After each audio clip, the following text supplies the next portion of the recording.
Ethan Carter sat alone inside his black SUV outside a hospital in Chicago at 1:43 a.m. Rain slid slowly across the windshield, while distant city lights blurred into glowing streaks. In his trembling hands was a folded sheet of paper he could no longer ignore. Debt, $184,000, 3 failed business loans, 1 lawsuit, and a final message from his wife, Olivia. "I don't recognize who you've become anymore." Ethan closed his eyes, exhausted beyond words. For years he had chased success with everything he had: bigger house, luxury car, expensive watches, endless business deals. To the outside world, he looked successful and untouchable. But nobody saw the pressure crushing him every night. Nobody saw the panic attacks hidden behind fake smiles and tailored suits. Nobody knew he barely slept anymore. Nobody knew he felt like he was drowning while pretending to stand tall. Tonight, sitting outside the hospital where his father fought for his life, Ethan finally broke. He slammed his fist against the steering wheel. "Where are you, God?" The words echoed through the silent car, but no answer came. Only silence. That silence followed Ethan for weeks. He stopped praying completely. He ignored calls from friends. His downtown Chicago apartment no longer felt like home. Every morning felt heavier than the last. Even standing near the giant windows overlooking the city made him feel emptier inside. One freezing evening, unable to bear the loneliness anymore, Ethan wandered into a small diner near the edge of the city. The place was nearly empty, except for an elderly waitress quietly refilling coffee cups. The moment she saw him, she paused. "You look exhausted," she said softly. Ethan forced a weak smile. "Long month." The woman studied him carefully before replying, "No, long battle." Those words hit him harder than expected.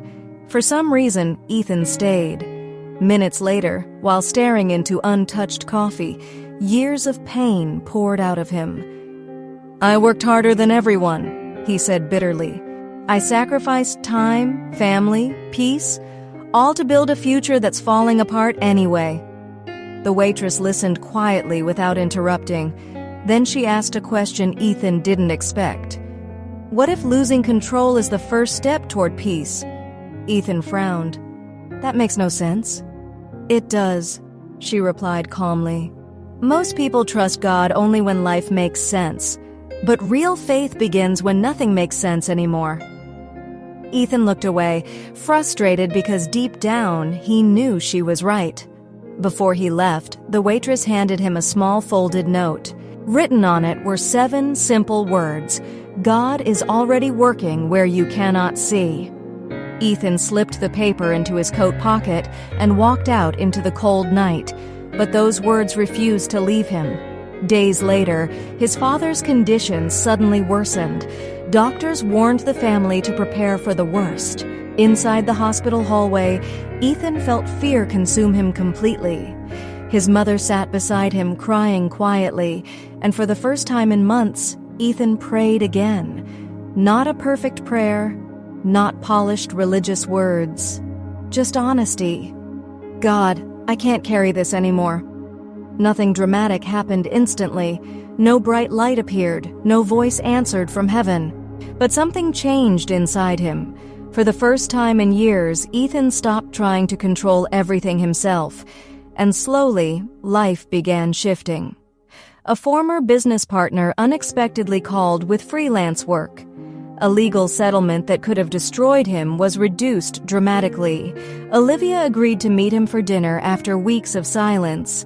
And somehow, against medical expectations, his father's condition stabilized. Ethan couldn't explain any of it. But for the first time in a long while, hope returned. One snowy evening, Ethan walked beside the Chicago River, holding the folded note in his hands. As snowflakes drifted through the cold air, he realized something painful but true.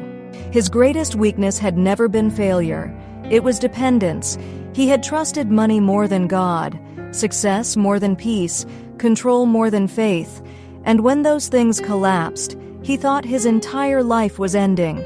But maybe God had allowed everything to fall apart because Ethan had built his identity on things that could never truly save him. Weeks later, Ethan returned to the diner hoping to thank the elderly waitress.